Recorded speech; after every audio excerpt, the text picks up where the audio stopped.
name and a little background. I know you're an author, but I know you are from upstate, but tell us a little bit about yourself and introduce yourself to our audience. Okay, I'm Richard Williams from upstate New York. I am the author of the book entitled They Stole It, But You Must Return It, a book on the black family and black health. I worked as professor at the State University of New York for several years in the health science department. I worked as director of social service agency. I've traveled in 22 countries. I'm currently working as a consultant and doing workshops and seminars on the black family and black health. This morning you were speaking about the atrocities and the heinous crimes that were perpetrated on African people. Let's begin with where you began this morning and kind of give us an overview of the things that you touched on and talked on in this workshop here on black males. Okay. What I did, I laid a foundation to show that the African family prior to the European invasion had a solid foundation, the members of the family had specific roles, and they were very respectful and guarded roles. The slavery experience was designed to destroy those roles, to challenge in the male his role as father and as man, and in the female her role as mother and woman. And when you tear away the fabric of the family, you attack the strongest foundation of a family.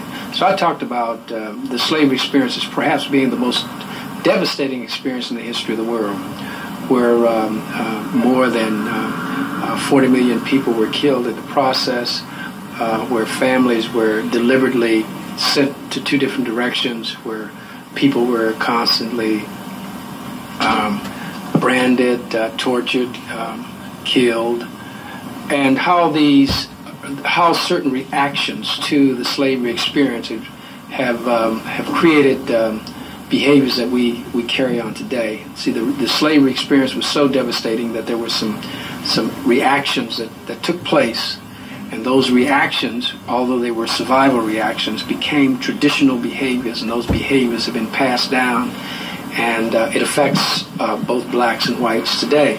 And so I talked about how those experiences have affected us and what we must do to change it, how we as black folk must take into our own hands an agenda to rectify our dilemma. What was it, slave experience? I want to speak in depth about that here. What was that process? You talked about on the ship, you talked about what happened to the African-American male and female once they got here. Let's talk about that experience. Okay, on the ship, for example, with the female, in order to change her concept about the sacredness of the sexual experience and her devotedness to her children, they would take small infants and throw them overboard, knowing that the mothers would go over after the children, and then they'd pull the mothers back and let the children go, pushing the concept that your offspring, where you're going, which was America, was not going to be under your control. When they got to the Caribbean, which was the breaking-in period, they would bring the new slaves out, bring a pregnant lady, tie her to a tree, strip her of her clothes, cut her. Let's suppose that you're writing a really important email to a colleague, or a post on Facebook that all your friends will see. Cut her open, pull the fetus out, once again reinforcing the concept that your body and your offspring does not really belong to you. And the black lady was exploited terribly sexually. She had, at one point, the census indicated that the slave mothers had more than, the average slave mother had more than 10 children. And in many cases, and in most cases, the female, the woman, did not have a choice of the mate that she slept with. This was under the auspices of the the slave master. So her whole, and at one point it indicated that over 500,000 babies were mixed in 1 year, meaning the slave master and the slave master's friends also exploited her sexually. And so that had a devastating effect on the sacredness of the sexual experience that the African woman experienced prior to the European invasion. And the male, of course, was dehumanized. They were trying to confuse his role as father and as man, and they did this on a consistent basis, a constant basis. And his reaction to that experience has created habits that we have today, which are not really African and which are not really healthy. So we as black males are going to have to reassess those roles that are helpful to building strong black families and carrying on the roles of men. I want to go back a moment to the breaking process. I guess that's what the slave master called it, the breaking process. You're saying that they would take a pregnant black woman as a psychological effect, tie her to a tree, cut her open, and take the fetus from her, and stop it so that other slaves would see this and that fear would be impenetrated in their being. The African warrior was a very strong person, and the atrocities that it took to break him then I had no idea until I researched the slavery experience what had happened. And I think that this is something that America has ignored, and it's something that we all ought to look at, because we'll understand how certain things and how we think today has come about. And I think that's probably necessary, because when you are trying to project a diagnosis, a solution, you need to look properly at the source in order to properly diagnose it, if you're looking for a solution. And I think the biggest problem in America is that we have ignored the slavery experience, especially blacks, and we need to look at that. We need to look at what we were and what we can be, and how the slavery experience has affected that, and how it is affecting that today, the concepts that have been passed down as a result of the slavery experience. But it was terrible. Nothing in the history of the world matches it. Nothing. Let's talk about the breaking of the warrior. You talked about the warrior. What was the warrior like, and what happened to him? Well, the male was, he was a nurturer. He was the protector of his family. He was an educator. His responsibility was to make sure that his son learned those kinds of behaviors that were necessary for him to be a man and a father. He took on special attention to that. He had a respect for that role. That role was taken away from him. Matter of fact, the choice, the male had the whole choice of African Americans choosing who they were to marry was actually taken away from them. And that was also very important to the African, for the family themselves to have a part in choosing who the mate was. The whole American process just ripped that whole process apart. And so the experiences that our foreparents had here in America was quite different than what they had been accustomed to. And that has left a devastating effect on our psyche. And we must look at that, and we must change. We must go back to those strengths. What were some of the atrocities used to break the warrior, to destroy him? Well, they would, in the Caribbean, which was the breaking-in period, many times they would kill 2 or 3 for no reason, just to set up a tone.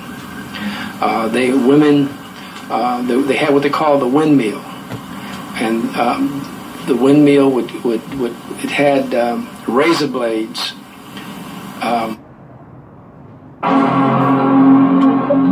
Hey, buddy. In the plates, it would go around, and they would bring the African women over. They didn't have to do anything; it wasn't a punishment, and would hang them from by their hands, with their legs folded under. And when they would get tired, they'd let their legs go down and they'd cut their feet. just breaking them in. It had nothing to do with a reaction to a negative behavior, but that was part of the breaking in period. If a slave was determined, or if they determined that they were going to hang a slave, many times they would castrate him before they hung him and place the penis in his mouth and then let him hang there and let all the slaves see it. And there were situations in which a male who was associated with the family did a behavior or committed something that the white man didn't like. They would cut his head off and his family's head, and they would place him on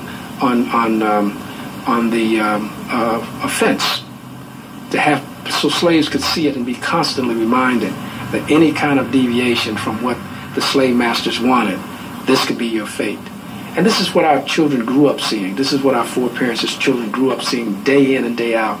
So they were constantly under a threat of abuse, like I said, which is unmatched in the history of the world. Well, what did this do to the psyche of the black man, woman, child, family, people? Well, like I said in the talk, there's a concept called psychosomatic. And that concept is when the trauma is too great for the conscious mind to deal with, the subconscious mind will deal with it to make the being feel a little more comfortable. And so there had to be some reactions, because if black folk had consciously looked at all of these atrocities, they all would have gone crazy. So they learned ways in which to deny, ways in which to ignore, or ways in which to feel good about themselves in a negative situation. And black folk manifest that today. We will take a negative situation, and we will support that negative situation. We will take a negative concept and we'll support a negative concept. An example is the word nigger, for example, which was a white man's word, name, thrust on us as black folk. In order for us to feel more comfortable with that word, we grab that word and we start using the word for ourselves. And we use it quite often to describe ourselves in a negative and a positive way. We even throw affectionate concepts along with that word, like women refer to their sweetheart as, well, that's my nigga. And so we learn how to take these untasteful experiences and make them palatable to us by somehow reinterpreting them. That was fine for the slave because he was in a survival situation. But for us to continue on to do that today and to continue those slave concepts is detrimental to us, and we must make a change. We must do it very soon. How much of this have carried over into black male-female relationships today? I mean, as Shahrazad Ali just wrote this book, The Black Man's Guide to Understanding the Black Woman. It seems to be a tremendous amount of tension between black males, black females, understanding our roles, getting along with each other. But it is my belief that underneath all of that is a slave experience, very similar to a marriage in which one party or both parties have committed adultery against the other party. They want to be together, so they don't talk about it. So up underneath that relationship, they can't be whole in the way they were when they first got married, because they have in their psyche that you have cheated, which is that whole exposure of black women to the white slave master at his will. And we haven't talked about it. What damage has that done to our psyche? How does that play out in our relationship? Yeah, well, I think it plays a negative, a very negative situation for us. Even though during slavery the black woman had more latitude to develop her children, and she had more latitude to pull the strength of her family together, she has resented that in the black male. She has not understood, I don't think, that the black male's containment is part of America's way for the black man, and so there is some resentment. It's sort of paradoxical, because the black male is discouraged when he tries to do things on his own. She feels more comfortable if he works for the white structure. She would rather have her husband go and work for the white structure than for him to try to go out and do a business, because she really doesn't have confidence in him as a man. And that's the sad part, because black women don't have confidence in us, and they try to discourage the kinds of entrepreneurship that black men are capable of doing and should be doing, and in those kinds of situations they need the support. But that is not a deliberate or conscious thing on the part of black women and black men. It's just that tradition reinforces that. And the black woman also creates a problem for the black male in that she teaches her son. Birth control was the only way. And encourages the kinds of behaviors that's going to make him eventually an adult that she can't stand. And the kind of, well, at least the kind of characteristics she can't stand in her husband. So we're going to have to look at the way in which we look at each other. We also have to look at the way in which we communicate with each other. Black folk during slavery learned not to express hurt. And this is why, black men are never hurt. No matter what the situation is, he'll always tell you why it was cool for him to do what he did, And if you watch black men and black women, when they have a problem between each other, they usually try to express that you don't hurt me, Hey, I had it before you got here. Or you're just a rabbit around here looking for a squirrel. And we learn how to, in very ritualistic ways, tell each other that we don't need each other, we don't hurt each other, you can't hurt me, which is not true. I've counseled many couples, and I find the reason why they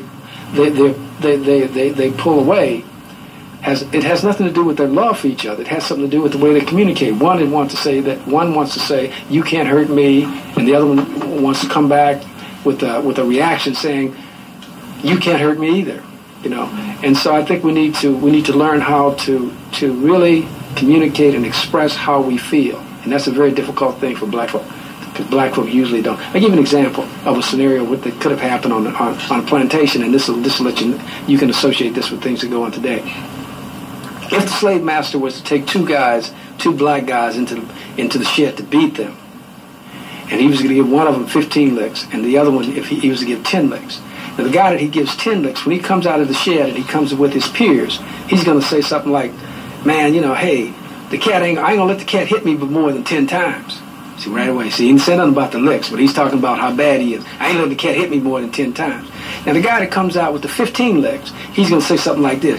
Shucks, man, I could have taken 30, brother. Hey, that ain't nothing. So in all situations, even though they're negative, we learn how to say, you can't hurt me. And that's the first thing that happens in a relationship. And those kinds of those kinds of behaviors, we're going to have to reassess and change, because we are for each other as black men and black women, and we need to throw off those shackles that are holding us apart. And I would like to see us do some. I like the book that you named. I understand it's an excellent book, but I haven't seen what she had to say in it. But I understand that I'm glad to know that people are looking at the relationship now between black men and black women from an Afrocentric perspective, based on the problems of the slavery experience. So that's encouraging. I for some reason can't get this slave experience out of my heart, out of my mind. I'm one of those people who think about it almost day and night. Maybe because I still feel it and I was born in the South, and so I saw a lot of it as a child coming up. And I know our young people are just not familiar with that experience. But some of those things that happen to us, again, I want to go back to that breaking process. What was, let's talk about it more. I think we need to chronicle it as much as we possibly can, so people will begin to look at what we have been through and realize that we are really some of the strongest men and women on the face of the earth via the very process that was designed to destroy us as human beings. Well, with the male, like I said, there's a God-given right for a male to be a man and a father. That's your God-given right, with your choices in that matter. That was taken away from the male. He was humiliated as a man in that he was beaten, called boy, even by small white boys, kids. He was actually called boy.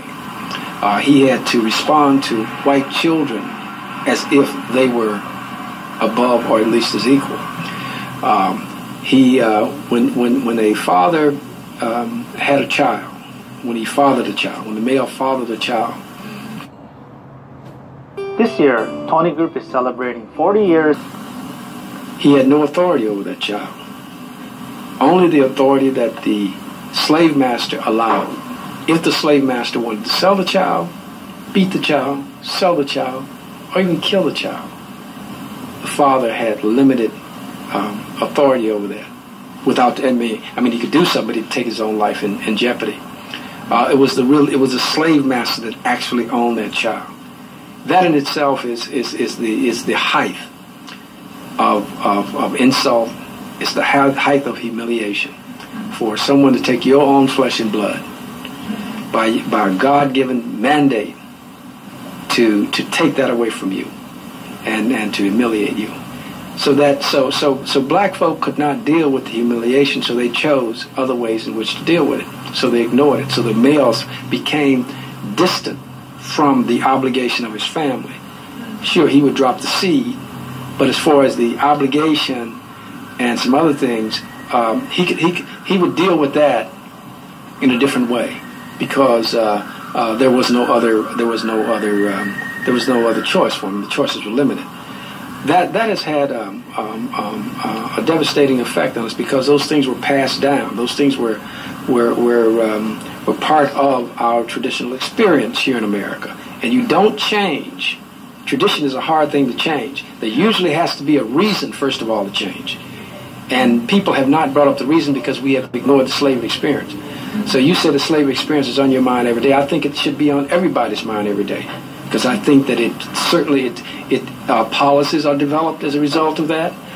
Like I was mentioning in the office there. I mean, the Jim Crow laws that lasted 100 years were developed because of the slavery experience, the effect of the slavery experience. Right here in New York State today, right here today, you and I as a black man cannot go down and adopt a white child.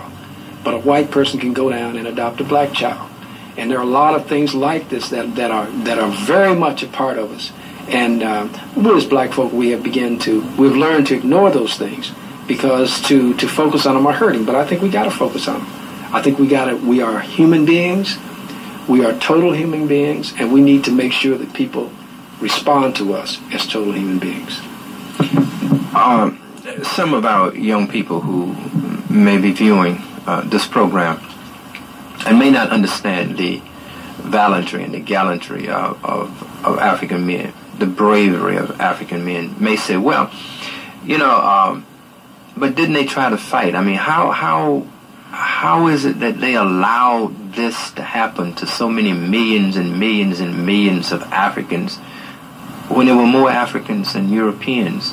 So I think we need to get a perspective of a war that went on. Well, what happened was, we have to also realize this, that the Industrial Revolution took place in Europe.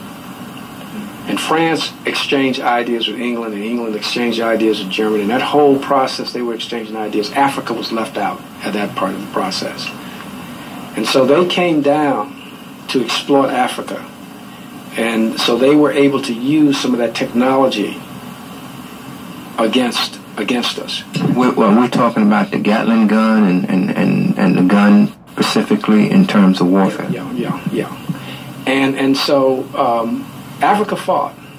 I mean, there like I said, even here in the States, there is evidence of at least 300 major, I'm not talking about just uprisings, major uprisings. There's also evidence that the federal government helped put down some of these uprisings. So there was a fight. But when you see killings day in and day out, and when you know that if you fight, your family and your friends are going to be beheaded as a result of your fighting, after a while you try to assess it. Even though you want to do it, you try to assess it. And so having other folk involved, children and mothers involved, along with the other uprising, along with over 50 million people killed, the Mail eventually began to take a different posture. And the second generation mothers helped that, because she did not want her son killed. She had seen all of this, and so she tried to discourage any kind of innovation on the part of her son to challenge the system, because she didn't want to see him killed. So we began to accept not fighting in certain situations, but we know that even today that we are capable of fighting. It's just a matter of concept change to direct that energy.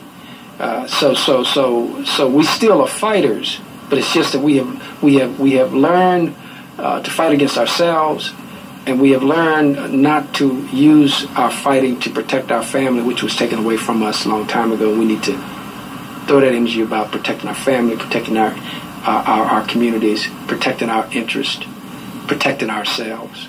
And we need to once again reinstate that.